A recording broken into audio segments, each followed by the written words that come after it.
brief announcement for Tom.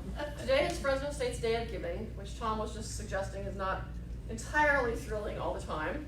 But because tax dollars do not pay for all the things we need, or tuition dollars, or those sorts of things, we beg. So should you so desire, I have information here about how to, you can just text a code, we'll send you back the link. The thing I do like about Day of Giving is it is a social media campaign, so that everyone's $10 can go a very long way. Many people who graduate from the College of Social Sciences are not going to be bazillionaires because they're going to politics and civil service, and they are teachers. There are some lawyers. And social workers. Yes, although we have sociology, not social work, but yeah. So for us, the small dollars add up and help us to do things like send our students to conferences and make sure that if a student wins an award, they can actually go get the award, and things like that.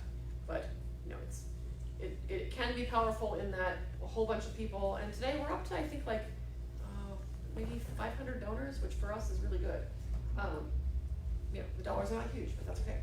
So I'm going to give you information. You can totally ignore me if you so desire. But we do have poli-sci in our college. Many of our graduates are working in various political places around town as interns, and they go on to become employed in these sorts of places. So. At our National Political Caucus meeting Tuesday night, we announced that, and one of your professors of gender studies. Oh yeah, because women's studies is one of our chosen areas this year. Yeah, great, good to know. So I'll give it to you. I have a question. So since women's studies is one of your areas, do you have some plans for celebrating the 100-year anniversary of women getting the right to vote? So we're working with Francine Farber on her initiatives for that. There's an exhibit coming to Fresno State, January maybe? It's coming soon, but I don't have the exact date. Okay, cool. So anyway, if you want to participate, the easiest way is if you text this link on the top, you know, with that thing that you do where you text the number and you say, thank you for this dog, and then they'll send you a link and you can just do that. And you can choose, I mean, I would love it if you give College of Social Sciences, but it will let you choose anything at Fresno State. You don't have to give to my college. There are many other choices. Women's studies is one of our featured areas, so they would love it if you donated. If you want to give to political science, just do the drop-down menu and you can choose poli-sci, or you can go to those other colleges and get them money.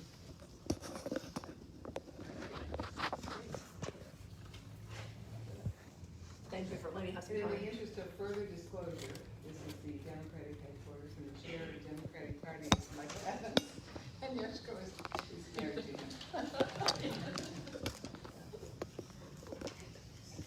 So we're very happy to have this evening of helping us understand the layered morass of what's going on with the impeachment inquiry and all the what ifs and maybes, and it evolves every day. So thankful to Dr. Tom Holyoke from Fresno State School of Science Department to come tell us about it. I met him when we were working on the Hillary campaign, and he let me come and speak to one of his classes to try to recruit college students to help work on a presidential campaign. We didn't get any of that from that, but you never know. Plant a seed. So, Dr. Tom Holyoke. Well, I'm hoping that at the next year that we'll have a little better turnout in the political science department in terms of interning and working on presidential campaigns. The current crop of students that we have in political science right now seem very campaign-oriented. Several of them working on campaigns now. A couple working on Tyler Maxwell's campaign. There's also a couple working on Dave Alonzo's campaign. So we play all sides. So, actually, for some full disclosure on that, Nathan's actually working on the ones. So.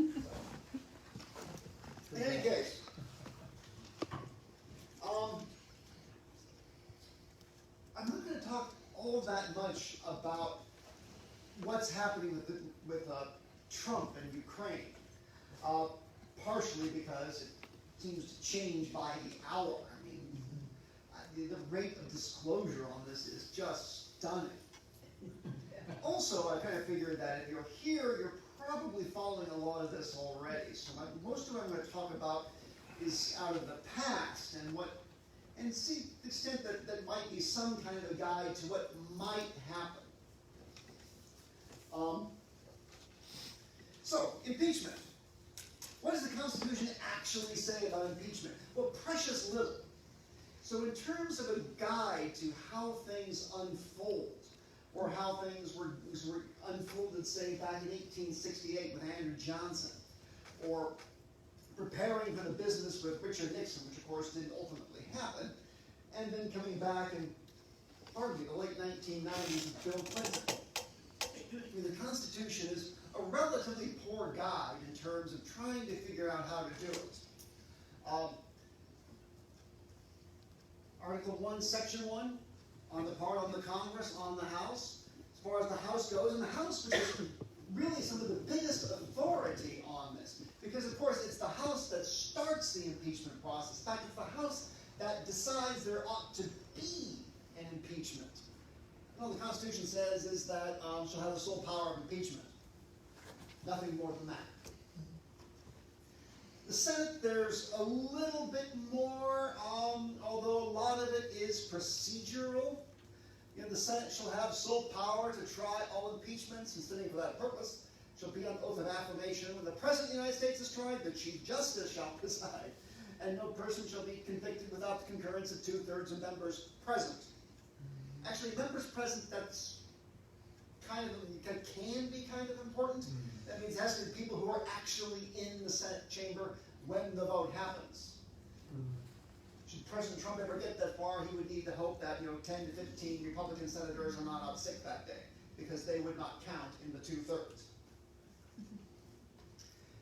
Judgment in cases of impeachment shall not extend further than to removal from office and disqualification to hold and enjoy an office of honor. That's kind of important. We'll come back to that later. Trust or profit in the United States, but the party convicted shall nonetheless be liable and subject to indictment, trial, judgment, and punishment according to the law. Which is a nice way of saying that if Trump is impeached and removed from office, he can still be prosecuted afterwards. And of course, if he doesn't win re-election, he can still be prosecuted afterwards. Let's see. So, and this is all the other text in the Constitution regarding impeachment.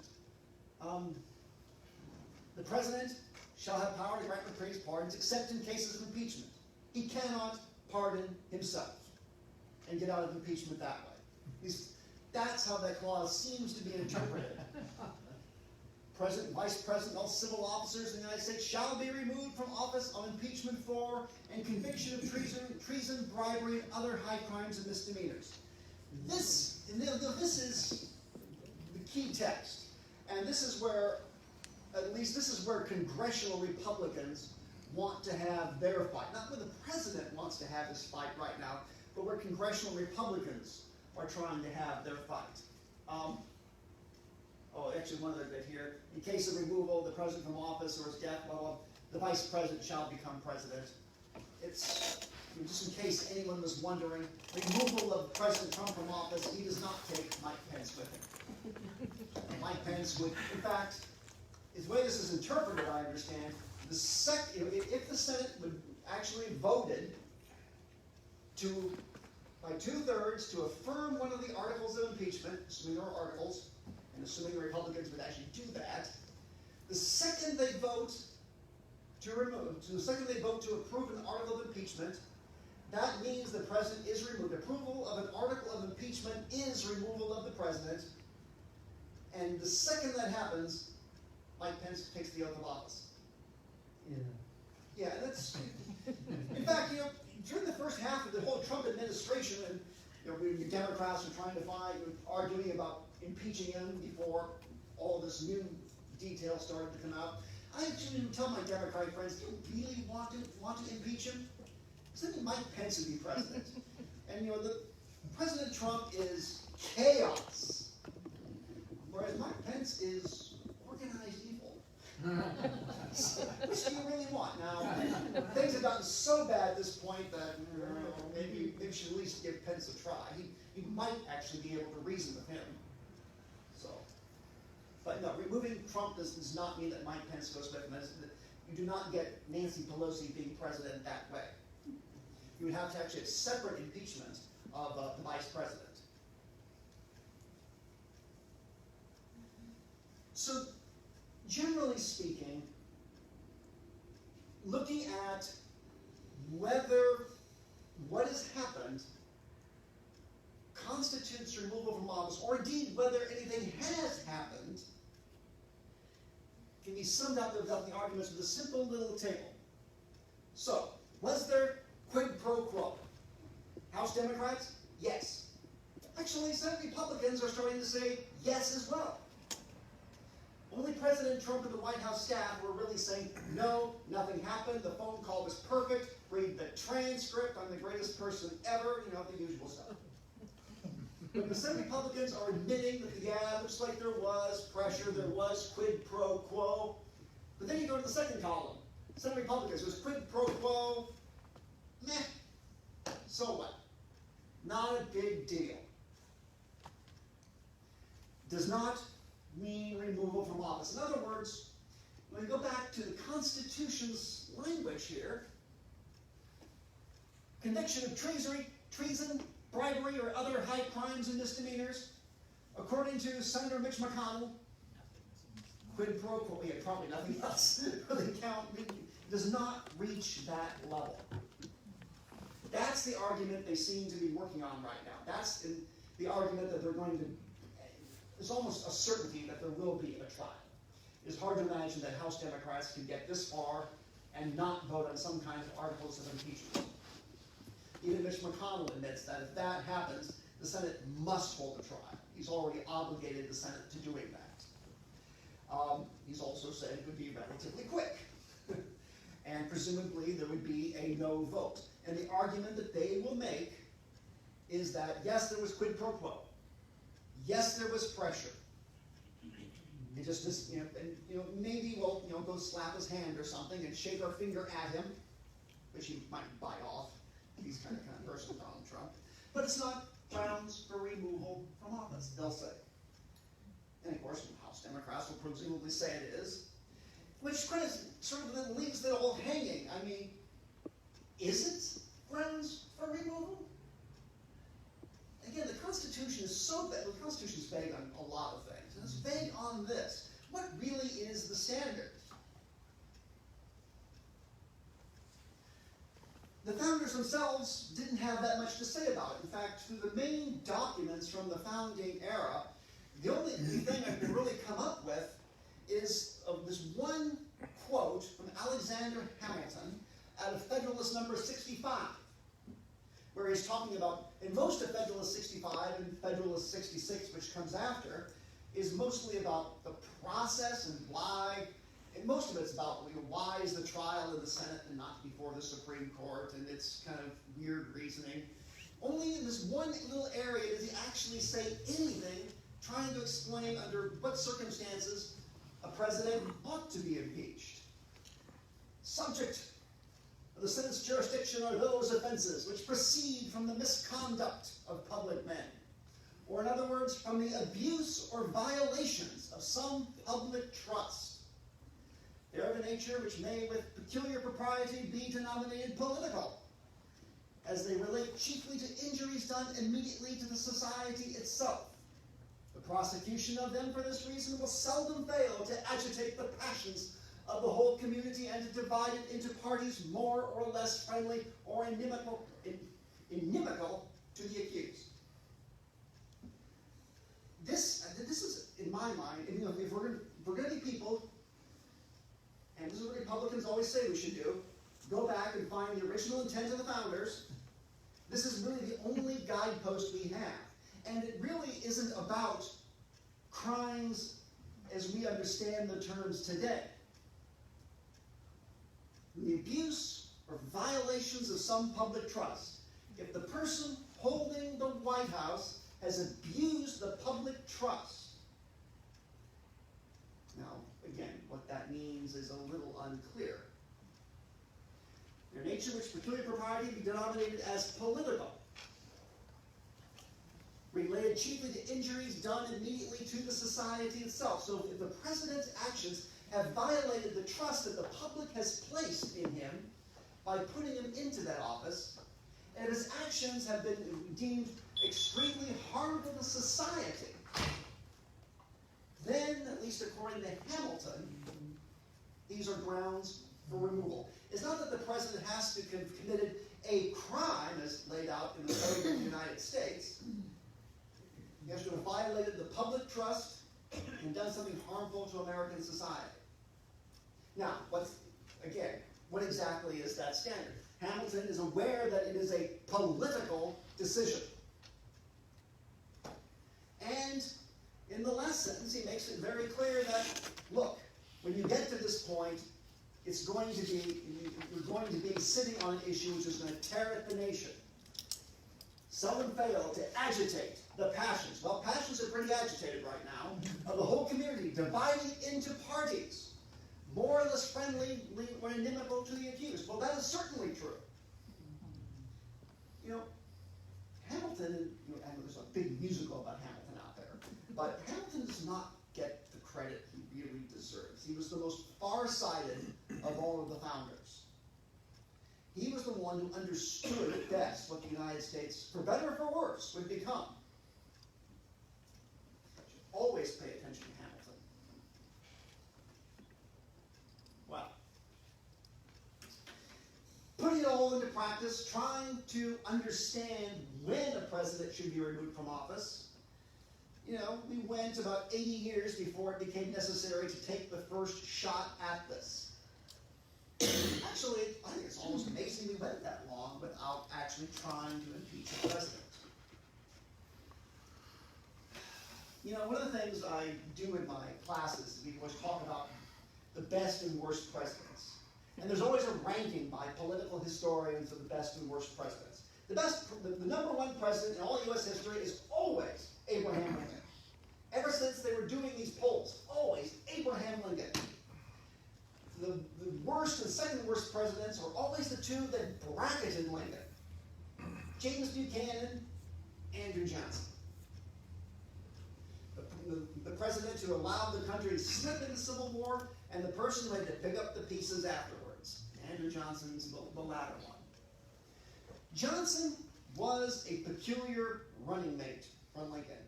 I guess it sort of fits in Lincoln's, team of rivals, attitude. And Johnson was not Lincoln's, he was not his vice president in Lincoln's first term. Lincoln decided in his second term, when it was very clear that the North was going to win the Civil War, he wanted somebody who was kind of on the other side, because this would help him unify the nation after the war was over. And Johnson was willing to participate in the plan of Reconstruction, of trying to forgive the South, of reincorporating the Southern states, of bringing Southern members of Congress back into the Congress, because they'd all been expelled when the war began. Johnson, however, was not a fan of freeing the slaves, really. When the role of Reconstruction fell on Johnson after the assassination of Lincoln, Johnson decided that the best way to rebuild bridges with the South was to essentially let the South go ahead with laying the basis of what became Jim Crow. And this was extremely offensive to the abolitionist radical Republicans who controlled Congress at the time, the Republicans that had backed Lincoln. They wanted to punish the South, and they wanted the federal government to come in and enforce laws to protect people who had been slaves, and consequently came really into conflict with Andrew Johnson, very bitterly into conflict with Andrew Johnson. No more so than Representative Thaddeus Stevens, the most radical of the radical Republicans, the most abolition-minded of the abolitionists. And the first couple of years after Johnson became president, the deterioration between the White House and the Congress became extreme.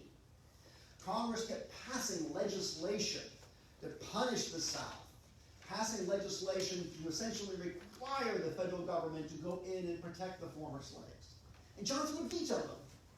And then Congress would try and sometimes succeed in overriding those vetoes. And it finally became so bad that Congress really didn't even trust the people, didn't even trust Johnson to work with the people around him. Johnson had inherited some of Lincoln's cabinet. And there was fear amongst the radical Republicans that Johnson would eventually start to fire some of these cabinet members. So Congress passes something called the Tenure of Office Act, which essentially forbade the president from firing cabinet members, and was probably unconstitutional, although that test never came about. Johnson vetoed the law, Congress overrode the veto, and then Johnson went ahead and fired his Secretary of War, Edward Swinton. Well, at that point, Thaddeus Stevens and other radical Republicans decided they had enough. It's time to get rid of Johnson. So for the first time in American history, we go to impeachment. Now this, I'm talking about trying to find standards of removal. This is, whatever people think about Johnson, this was a blatantly political act. The Tenure of Office Act was almost certainly unconstitutional. It is the president's right to dismiss the people who run other departments of the executive branch. The radical Republicans were looking to get rid of Johnson. So the House of Representatives voted articles of impeachment. Let's see. I think there were 11 articles of impeachment. Let's see. The House voted 128 to 47, so overwhelming support in the House for the impeachment. Essentially, they said that Johnson was really engaged in corruption and abuse of power, and even contempt of Congress, most of it coming from what they call the illegal firing of the Secretary of War, a deliberate and intentional violation of the Tenure of Office Act, they claimed. That's what the articles were really about. Goes to the Senate for a trial, and for the first time in American history, the Chief Justice of the Supreme Court, Salmon Chase, presides over the Senate. Apparently, he was actually given a fair amount of power to sort of control how Senate debate unfolded. In the end, though, as you probably know, Johnson gets off by one vote. If the Senate goes forward to voting on the articles of impeachment, they really decide to only have one vote on it all. And they need 2/3 to convict, they fall short by 1. And it's kind of interesting, today we don't know exactly why that happened. Popular opinion is that some senators voted to preserve Johnson, not because they liked Johnson, but because the man who would have replaced Johnson they hated even more. This was Senator Benjamin Wade. Now, at this point in Johnson's time in office, he actually doesn't have a vice president. Remember, Johnson was the vice president, he became president, never really got around to appointing a new vice president. And at this time, the Speaker does not succeed the President. That came later on as an act of Congress. So under the rules of the time, without a Vice President, the President pro tempore of the effective leader of the Senate would have become the new President. And that was Benjamin Wade in Ohio. But a lot of senators didn't like him. And actually, like, as bad as Johnson was, they actually preferred Johnson to Senator Wade. So for that, and because we believe Johnson probably bribed a few senators, Johnson gets off. So it thus ends the first experiment with impeachment in the United States. We apparently didn't enjoy it very much because it took 100 years before we tried it again.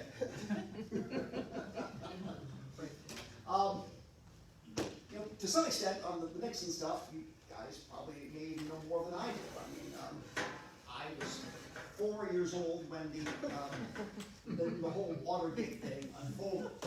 You probably know a fair amount about it. The break-in of the Watergate Hotel in 1972. In 1973, the firing of Archibald Cox, the special prosecutor, special counsel. And the beginning of the big fight over, the tapes. It's from the Oval Office.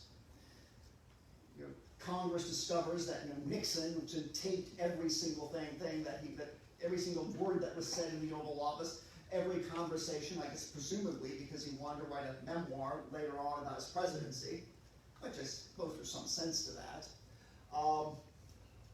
when Congress found out about it, they insisted that the tapes get turned over. Nixon refused, citing executive privilege. He said he was willing to provide transcripts, and something kind of familiar about that. I think the first president was talking about transcripts, except he called transcripts were mostly notes, not transcripts of phone calls at all. First, of course, the 18.5-minute gap in the records that do finally come out, and finally the Supreme Court has to force the tapes out of Nixon. Next to it is a decision of the Supreme Court to overcome Nixon's obstinance and his executive privilege and get the tapes delivered to Congress. And once that's done, it becomes very clear that yes, Nixon did know about Watergate. And that Nixon had lied about not knowing about Watergate. And as they said, it wasn't, it wasn't the break-in itself, it was the cover-up that got Nixon in the end. So, May 9th, 1974, House Judiciary Committee opens impeachment hearings regarding Nixon's alleged obstruction of justice. So with Nixon, it's not so much abuse of power, although Nixon was well known for abusing power, but obstruction of justice, or refusing to comply with the subpoenas of Congress.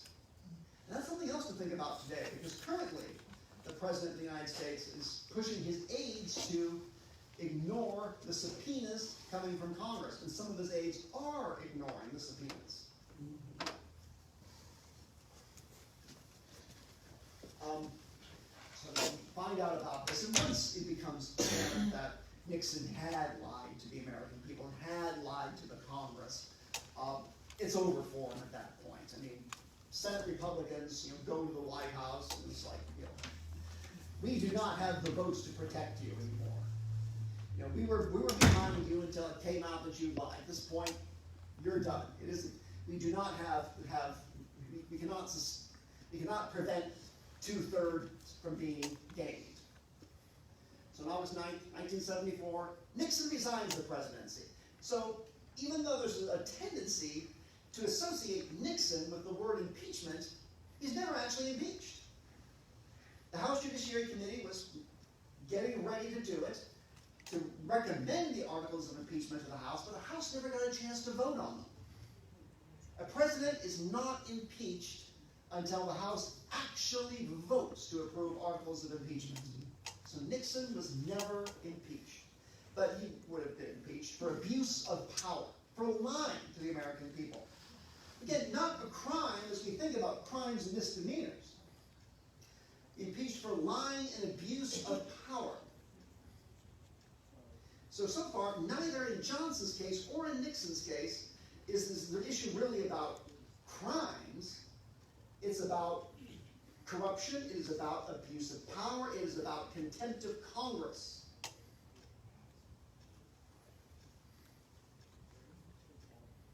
Now we get to the more recent case. It's Bill Clinton. And although there's a tendency to want to write this off and say that Bill Clinton was impeached for having sex, that's not exactly right. Bill Clinton had probably engaged in some pretty nasty harassment of Paula Jones and others. He certainly took advantage of Monica Lewinsky and probably other interns and did stuff that I think is arguably reprehensible. It was all written up nicely in the Ken Starr report. Never let your kids get close to the Ken Starr report. It is, in fact, pornography.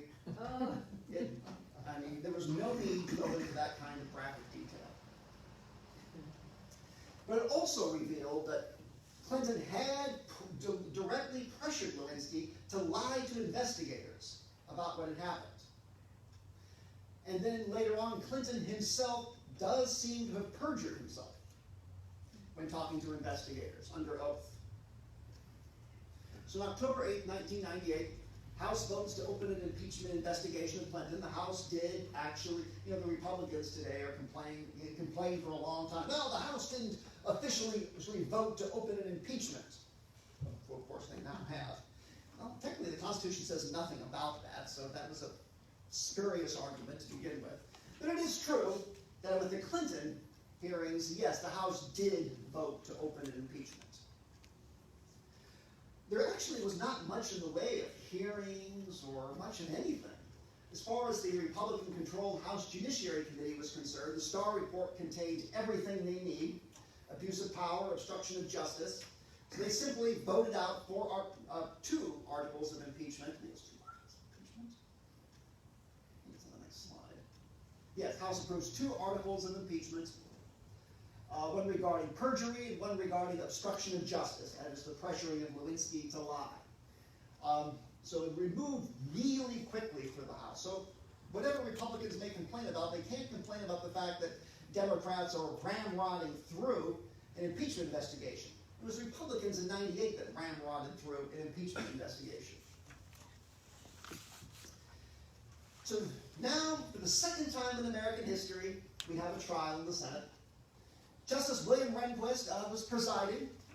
That was actually one of the most at this point, I'm in my graduate program at George Washington University, getting my PhD in political science. I actually watched a lot of this. It was interesting to sort of see Rehnquist, the Chief Justice, who sort of seemed a little lost in the Senate.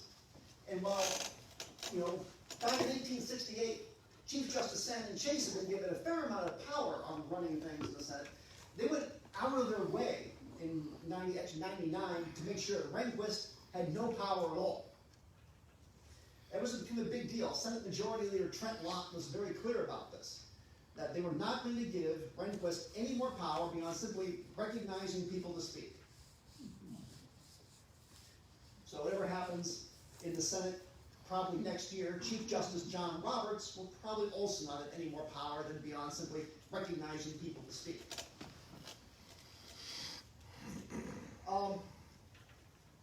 By the time the Senate, the House members came in and they presented their evidence, the president's lawyers came in, presented counter evidence, and again, the whole thing turned on political issues.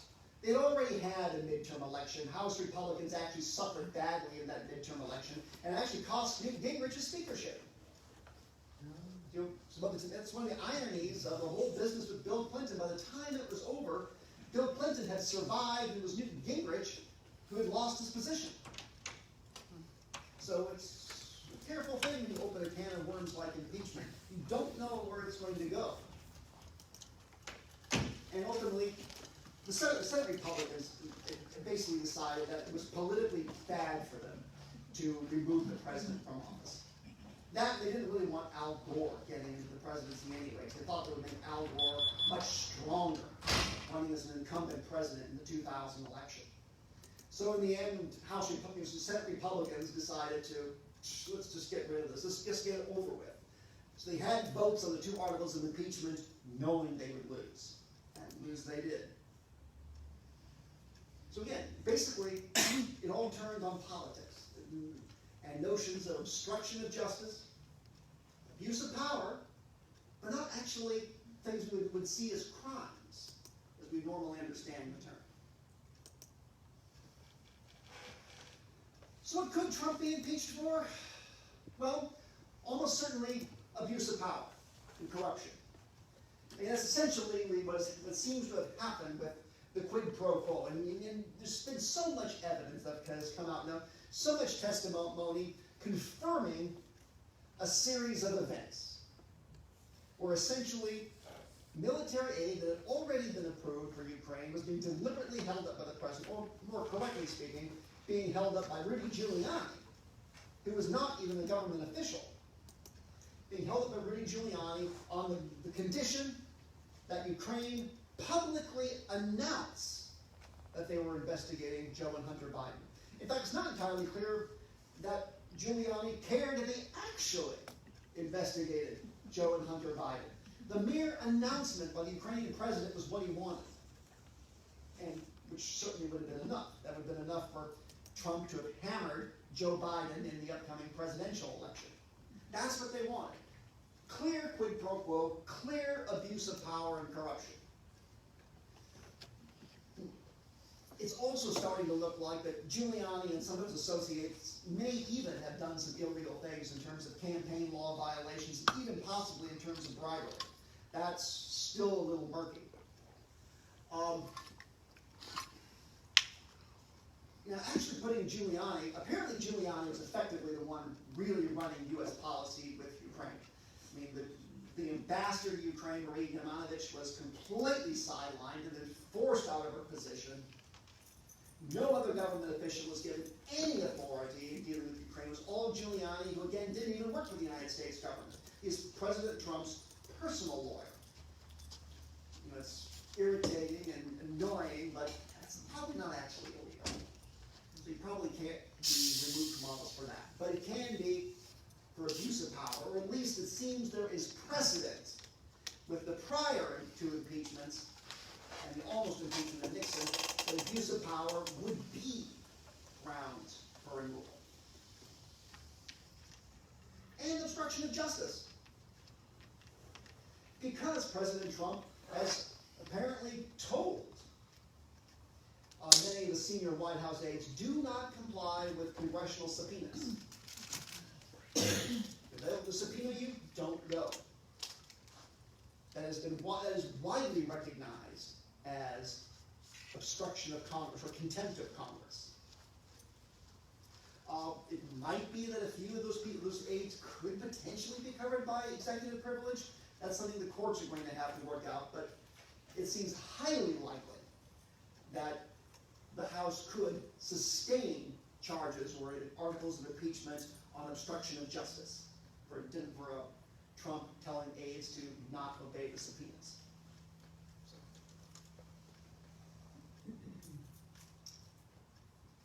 So impeachment is inevitably political. Indeed, the choice to even give the Senate authority to do this is essentially admitting that it's a political act. The Senate is obviously a political body. So therefore, when the founders gave the Senate this power, and even though the Senate originally was not directly elected, or actually not even elected by anybody, it's still a fundamentally political body.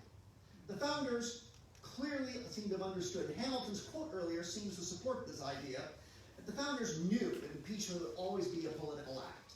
In the end, it's inherently political. It's not about law. So all of this about, your rights of the accused, or confronting your accuser, reveal the whistleblower, that's all beside the point. It's really a political act.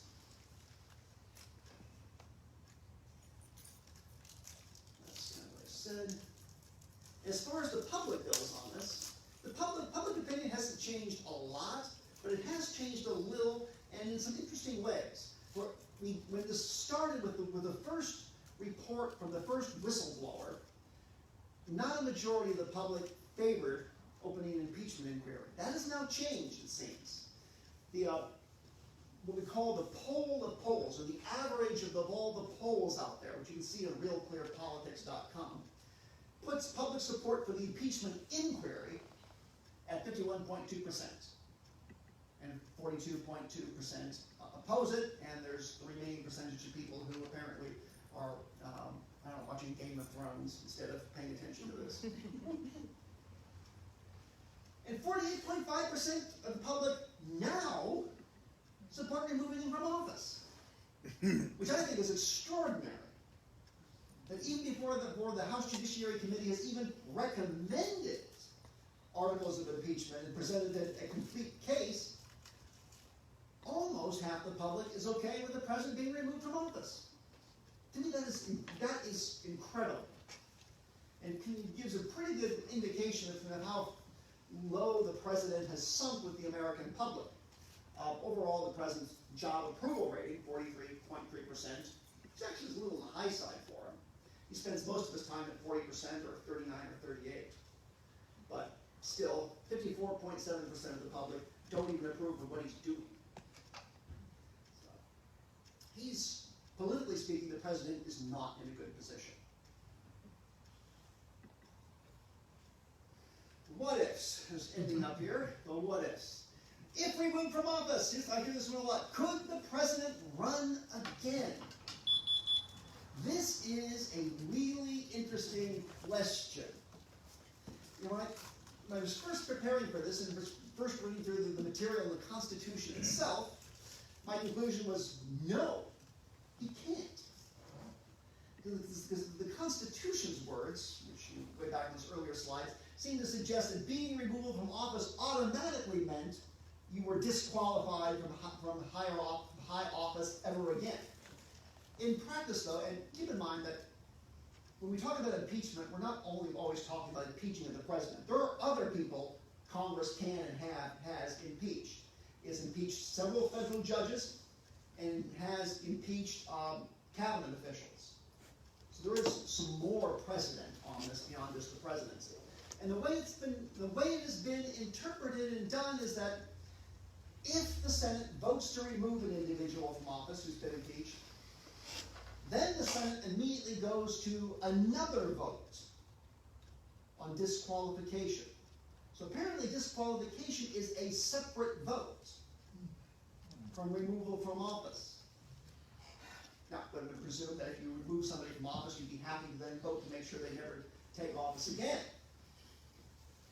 Although it has happened that the Senate hasn't done that. I just came across this 1989, U.S. District Judge Alcee Hastings was impeached, removed from office for corruption, but the Senate never voted on disqualification.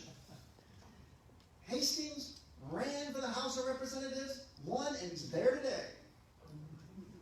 A man who was impeached and forcibly removed from office as a judge was allowed to run for the House of Representatives. So yes, if Trump is removed from office, the Senate, as we understand these things, the Senate apparently has to have a completely separate vote to disqualify him from running for president again.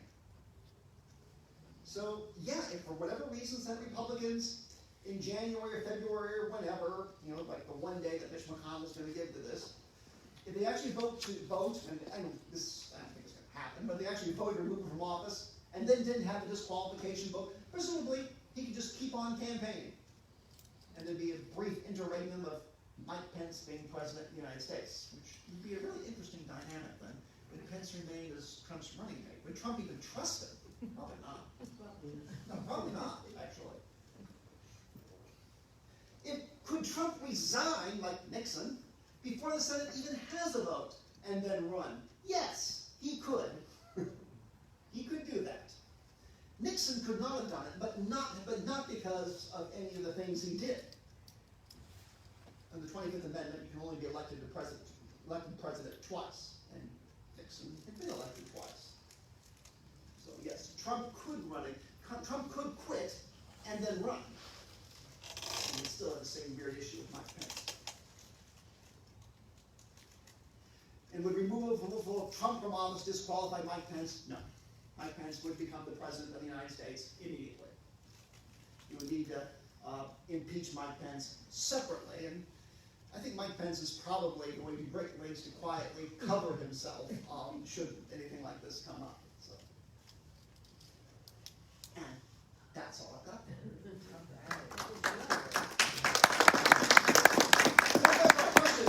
Back here. Well, I have a couple of comments. Some of you know I clerk for a federal judge, and I'm older than all of you. So in 1974, I went to UC Santa Cruz and took a senior seminar on Watergate, and I actually attended the Watergate hearings. And then after the National Archives released the Nixon tapes, I went to the National Archives and listened to the Nixon tapes, including the 18.5-minute gap.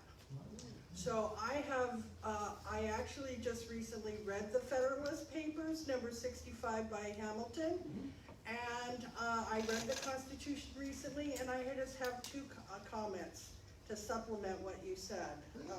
First is that Hamilton said in 65 in the Federalist paper that the Constitutional Convention actually rejected the Supreme Court as being the arbiter of impeachment, because they didn't want it to be really a trial, a legal thing again, as you pointed out, but a political thing.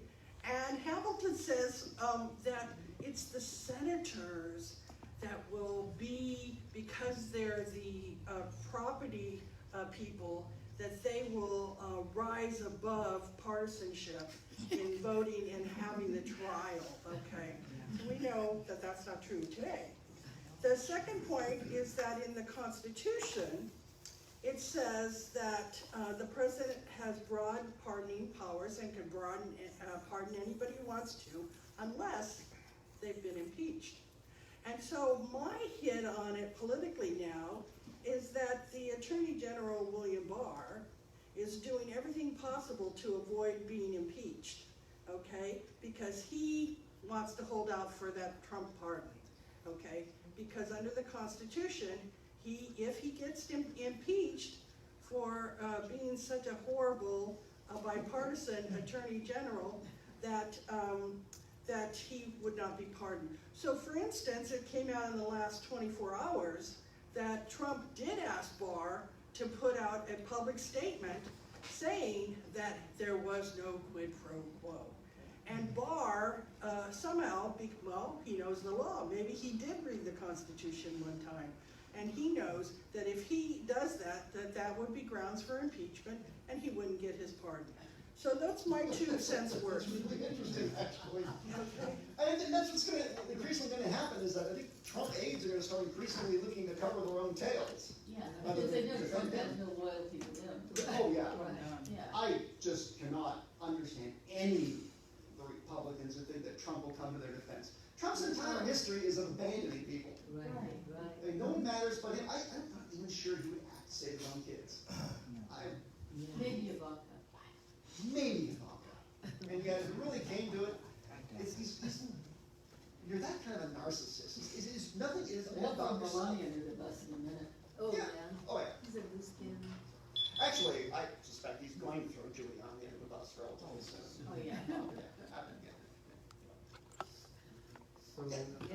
So Congress has the power to not only impeach the president, but who else can be impeached? As I understand it, almost any appointed federal official, I believe, can be impeached. Okay. I haven't looked too deeply into that. I know that federal judges can be impeached, like Alcee Hastings, and that cabinet secretaries can be impeached. I imagine it probably was further down the line on probably any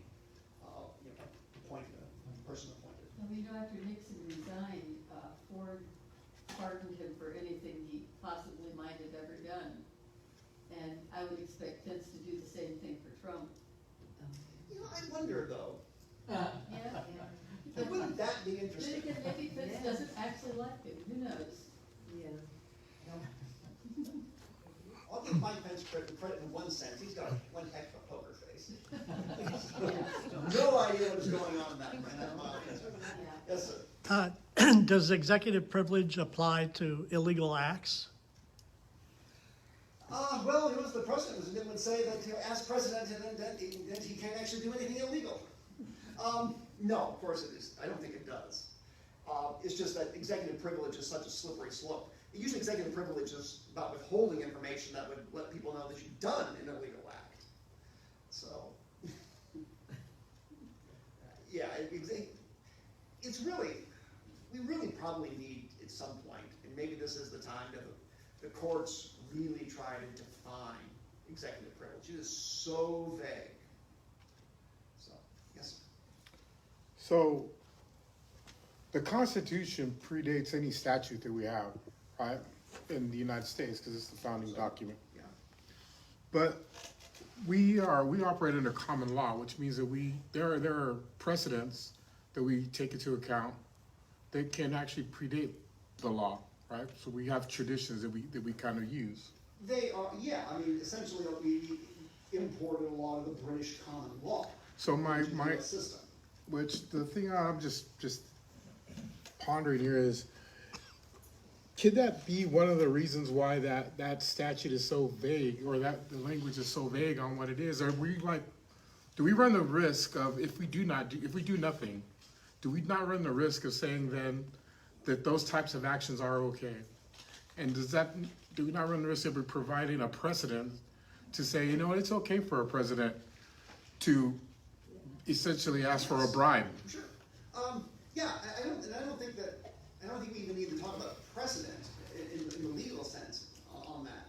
I think just what we hold to be politically acceptable in this country, it would be an awful mistake to let Donald Trump get away with it, because he's very clearly abused the power of his office. And to be honest, I have little twinges about Bill Clinton. I think he did perjure himself. And he may have probably gotten away with it, as well as doing things with interns that he should not have done. And I have a lot of twinges about Bill Clinton. I just kind of prefer not to think about him, because I think he was allowed to get away with it. So, but yeah, I mean, in terms of like tradition and what we consider to be acceptable in this country. Can I have a follow-up on that Yeah. then? So what risk do we have or what task do we have before us as a country to right the ship if we decide, or if our elected representatives decide to say this is okay? Well, I mean, it comes down into ultimately who the people want and who the people vote for, what they're willing to accept. I mean, the great disappointment with Donald Trump isn't Donald Trump, it's the fact that so many people voted for him. And they still like him. Is that, so many Americans think that this was their answer, Yeah. and And whatever you say about Trump, they say, well, everybody's doing it. yeah, and that says something really sad about the state of the American public, I'm afraid. That, it's just, I mean, Trump isn't the problem so much as a symptom of a much deeper problem. Right. You have cynicism and people who just feel they can't get ahead in America, and it's a shame that actually that a Republican actually got into office on that, what should have really been a Democratic issue. So, people being afraid of losing their jobs, of not being able to keep up with the new world, even the people losing their health care. Well, Trump points out that issue Trump too. is the best health care. Yeah, well, how's that working out? So, yes, sir. So I don't recall which one, but a Democratic congressman came out to say that in the event that a Democrat became president, that they should pardon Trump if he were to be impeached. It'd be good for them politically. What's your take on that? Well, first of all, it didn't work very well for Gerald Ford, now did it? And I don't know that little bit of political history well enough to know if that is really what doomed Gerald Ford or not. I don't think it was. I think he just wasn't, he didn't really inspire people. He was the Speaker of the House, but he wasn't a presidential figure. I have a hard time seeing any Democrat pardoning Trump.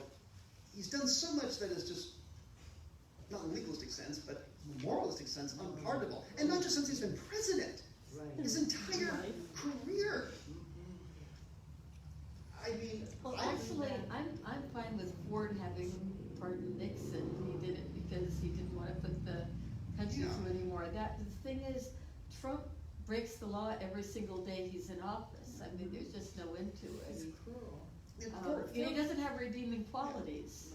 yeah, Ford was an Nixon at honorable least man. opened up China, but Nixon, what has Trump done? Nixon did some things that were good for the United States. It wasn't all bad. Ford was an honorable man, I think. Trump, I've watched Trump a long time. He's a lifelong con man, and he still Yeah. is. And maybe that's what you have to And do to get why- ahead in the New I York don't real estate understand why market, people but couldn't see that. they didn't want to. Yeah. So, and they liked his. I guess there was so much cynicism that you need a wrecking ball, and Trump fills that position relatively well. I think Republicans will ultimately have some kind of accounting, and even within themselves. I think, especially a lot of the religious elements in the Republican Party. I think a big, long look in the mirror and think about what they did. It's using their language, they made a deal with the devil to try to get some things done. So, but no, I don't think. But if No, if Fitz Because- doesn't pardon him, why would yeah. a Democrat, but if we're talking about like Republican senators, a lot of them now, at least some are being like, okay, yeah, there was a quid pro quo, but like that's not necessarily wrong. Mulvaney That's- laid out the defense. He did it, but so what? Yeah. That's it. Yeah, I don't think what's Mulvaney the- was speaking out of turn. I No. think he was laying out the defense. Actually, when Mulvaney said that, I think he did screw up, but then was embraced Yeah, as the defense. yeah, right. Do you So- think, do you think over the course of the inquiry that the 12 Republican senators that are needed to get the removal vote, do you think that will actually happen? Are they there? No, I don't think they're there. Well, what I've heard is if they could keep their vote secret, they vote against Trump, but Well, they they're say not hor- gonna publicly come out and They say vote horrible against him. things about him. Oh, yeah, they don't like him, I mean, they get it, But, but their political futures are tied Yeah. to him. I mean, maybe Mitt Romney would vote against him, but Mitt Romney comes from the one And I state. wouldn't count on that. I wouldn't count on that either, but it's, at least would be understandable. Mitt Romney comes from the Yeah. one state where one Republican controlled state where Trump is not popular, Utah. I mean, Ben Sass in Nebraska is the only other senator who has even stepped a little bit out to, question Trump, and he's gotta be a little careful. I'm actually from Nebraska. A lot of parts of my home state are very pro-Trump. Even though I just saw a graphic the other day, actually, loss of jobs and rising unemployment, it's up in Nebraska. Nebraska has some big economic problems. Oh, yeah, Trump has been bad for Nebraska. oh, yeah, The whole fight with China is just devastating. oh, And they still like him. So, So the $1 million question in your crystal ball is, so assuming that the, Senate Republicans do not, move to, uphold the impeachment, how will that impact the election? It's going to, further polarize. no one knows for sure, but the Democrats did well in the elections this week. yes, they did. And they were speculating that, oh, this is gonna hold them down, no, it didn't. I think it's gonna get Democrats out to vote is what it's going to do. Republicans are sick of the whole thing, Democrats are gonna come out and vote. Yeah, and that is an entirely plausible scenario, that Republicans may be disgusted enough that they stay home. And Democrats, I think, are probably, chomping at the bit to get out there, and probably would vote for almost any of the various candidates running for the job, as long as it's, I mean, there is a considerable, you're not Trump, I'll vote for you, vote out there to be had. Right, Yeah, me too, actually, so. But, it'd be nice to also have an aspiring Democrat candidate as well as Yeah. someone who's not right, Trump. yeah, maybe one who's not in his 70s.